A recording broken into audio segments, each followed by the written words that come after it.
All right. We're on real quick impromptu tonight. We've got Spike Cohen coming on. He's going to talk about an incident that happened. Where was it at, Spike? Where did it happen? A town called Gaston? Gastonia, yeah, it's in Gaston County, North Carolina.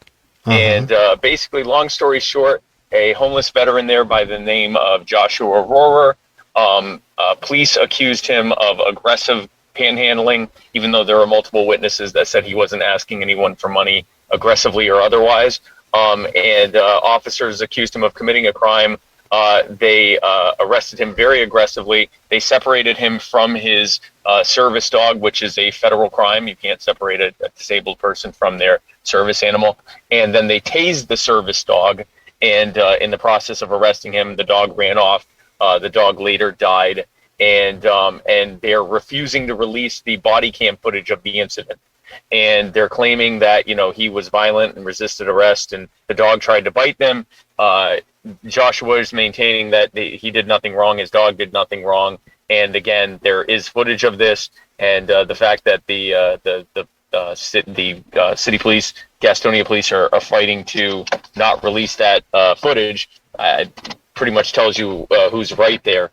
And so I actually just got back from a city council meeting where we spoke to the city council. They actually, North Carolina is weird. It has to be released by a judge, but the city council can definitely call for it to be released, which would certainly weigh on the judge's decision. They have the power of the purse with the police. Obviously, they can put pressure on the police to say that, sorry, there's no light out here. I'm walking into a house. But they can put pressure on the police to release the footage because they have the power of the purse. They can decide whether or not the police are getting funding. Thank you.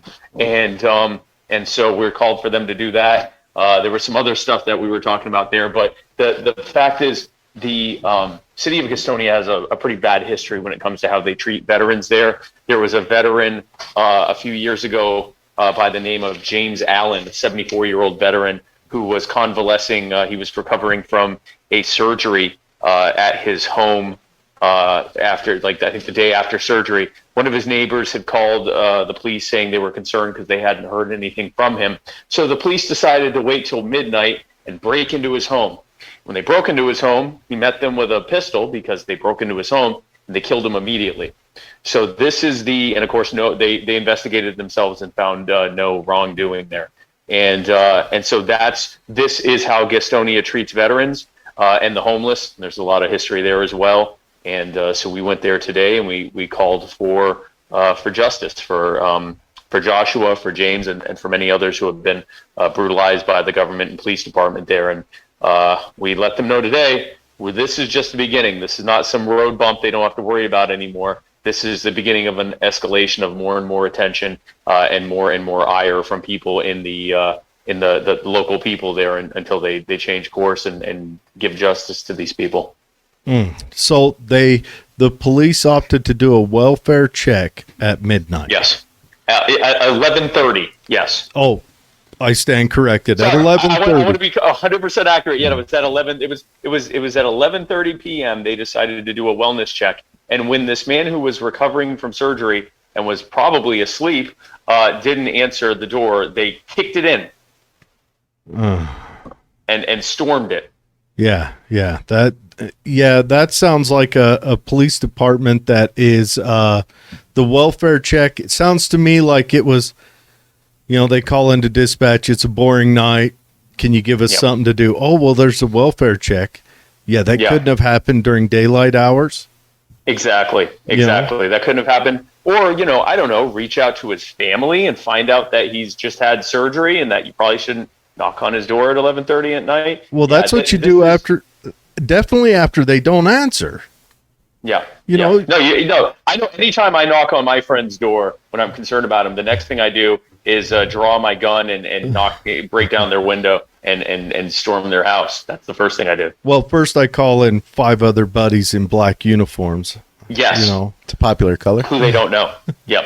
No, that's the other thing I do. So we are just beginning here in Gastonia, and the people there weren't expecting us, even though I've been garnering quite a bit of attention on their social media.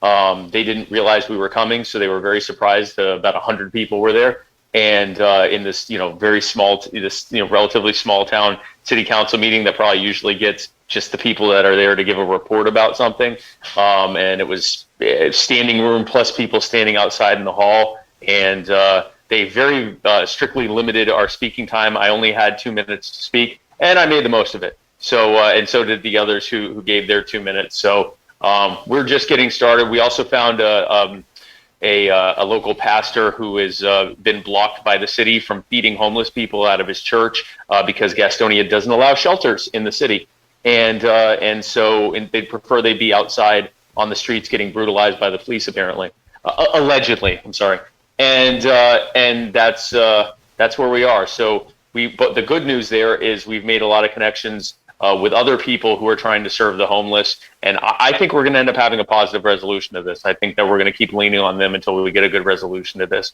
We've done it in other cities, and we'll do it here. So I take it the city council is not a libertarian city council. Is it more left or right? I didn't get a partisan head count, but I don't think there are any libertarians here. I honestly don't know the breakdown Democrat versus Republican in Gastonia. It's in North Carolina, which is a red state, but I know that some of the towns are more lean blue. So it's really hard to tell. I could find out, but honestly, in terms of red versus blue, it's clear that they're all on the side, or it appeared to be that they were on the side of the blue line, as it were.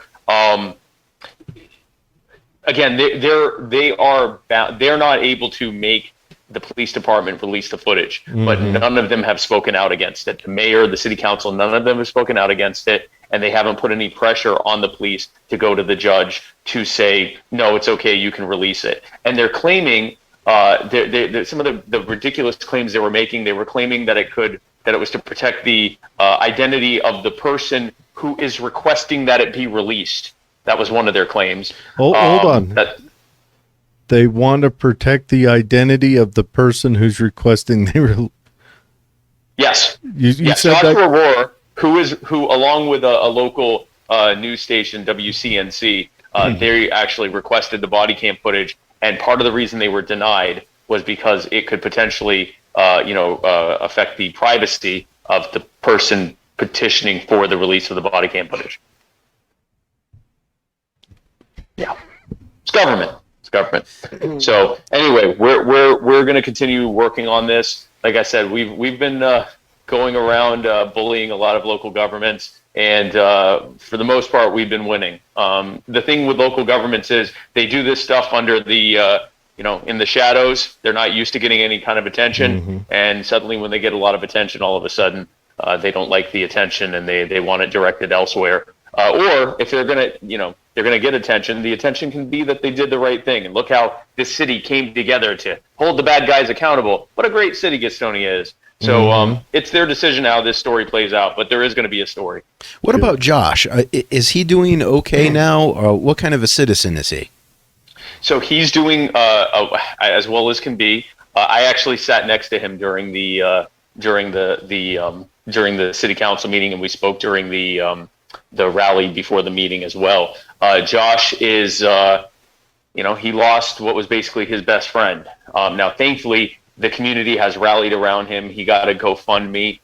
They now have him in some at least solid temporary housing until they can come up with a better situation for him.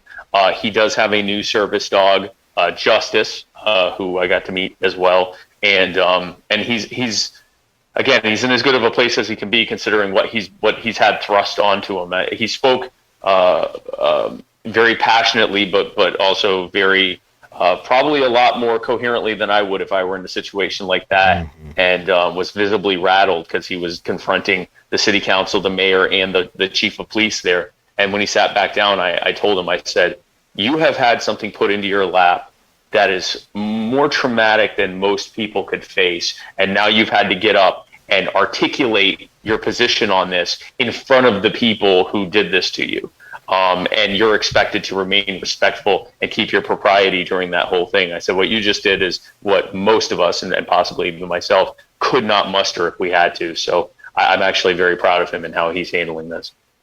So it doesn't sound like Gastonia has any support for the homeless there at all, and they're trying to evade allowing any kind of support for the homeless there. No, in fact, they've just announced that they are working on what they call a long-term solution for the homeless. This is typical government. They are banning helping people so they can create suffering and then grandstand on that suffering to get reelected, to create some program that never fully actually accomplishes the goal of helping those people, because they want them to continue to suffer so they can grandstand on their suffering. That's how government works, and that's what's happening here. It's very clear that they don't want the homelessness problem to be solved. They want it to be bad so that they can come in on their shiny horses and solve it. And so that's what's happening here. But we have a coalition of 34 churches that want to work with the pastor that we were speaking with, Pastor Moses Colbert, who is the one spearheading this effort. So another good thing that came from this is his church, Faith, Hope, and Love, and these other 33 churches, or 34 churches, we're going to be working with them to petition the government. Allow churches to do what. I'm Jewish. I'm not Christian. I even know that churches are called to help those among us that are in the most need. And the city council's letter that they sent saying, you can't do this anymore, it started by saying, you are zoned as a church and should only do what a church is supposed to do.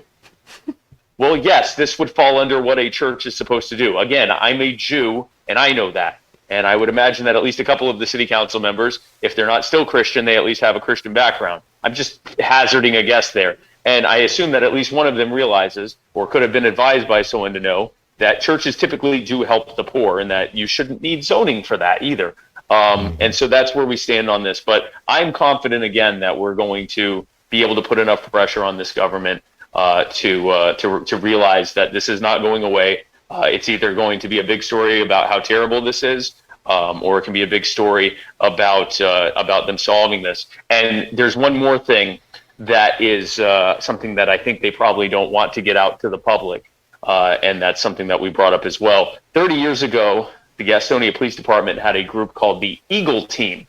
And the Eagle Team was a group of, I believe, 7 officers who operated only with CB radios. They didn't use official police channels. And the mission of the Eagle Team was to brutalize, harass, violate, assault, and sometimes kill members of the homeless population in Gastonia. They were a supposedly rogue unit that no one else in the police department or city government knew anything about whatsoever. For the better part of 3 years or 4 years, they assaulted and violated. And again, I'm being careful. If you look up the Eagle Team in Gastonia Police Department, you can read some pretty disgusting things that they did to people just because they were homeless. Just sick, sadistic things they did, in addition to brutally beating them. And then when it finally came out, they were all either arrested or fired or resigned. But the first person that accused them publicly also ended up dying under, let's say, sketchy background, sketchy circumstances. Ben Hanna, the homeless man that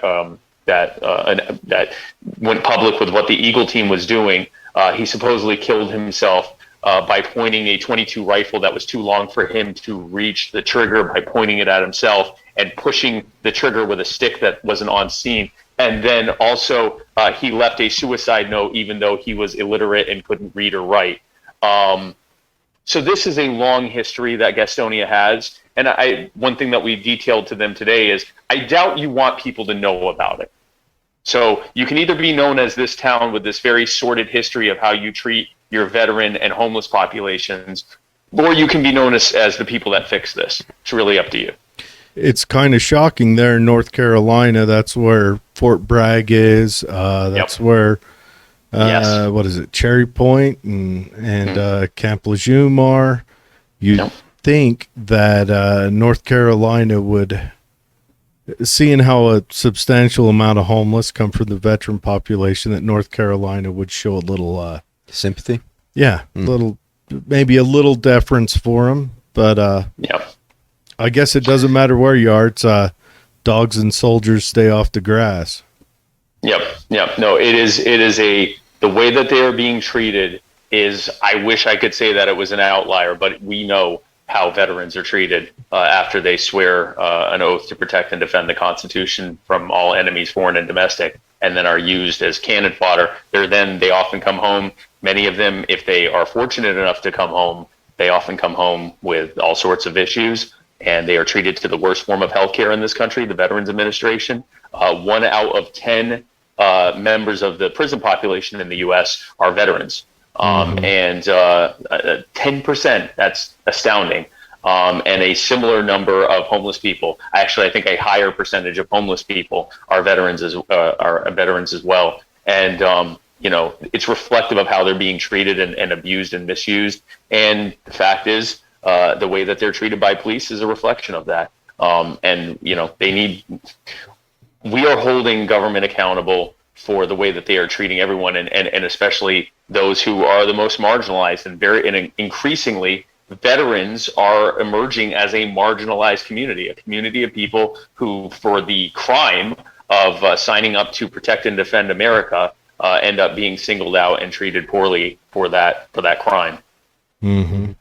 Spike, do you have legal support, and are you considering pushing some sort of legal lawsuits or something? So Joshua does have an attorney, and there's also some people that are working with Joshua on FOIA requests and potentially a lawsuit. What they're trying to do is get the body cam footage released. The body cam footage, which Joshua was allowed to see, he was allowed to see the footage, and he said, "I already knew what happened, but the footage shows it as well. It's unequivocal what happened." Once that footage is released, then there can be a lawsuit. And again, the lawsuit's going to result in a settlement that the taxpayers will have to pay off, but it at least helps Joshua. My thing is, that's great. Let's get money for Joshua. Let's get help for Joshua. But more importantly, for the future, let's stop this from happening with changes of policy, holding police accountable, holding bad actors accountable, and creating a system of accountability so this type of thing isn't going to happen. And if it does happen, the bad cops that are doing this are moved on immediately. And unfortunately, I do have to go, but I will keep you guys. We will stay in touch on this. Like I told the city council people today, this was not a road bump. This is not just a unwelcome flit of attention that you were hoping not to get. This is a harbinger of what's to come, and we're just getting started. Good. Thank you. All right. Hey, thanks for joining us, Spike. Will you hang on for a second? Dave has a favor to ask of you. Everyone, thanks Spike for coming on, and thanks Spike for his Thank you. diligent efforts. And we will be back on Friday.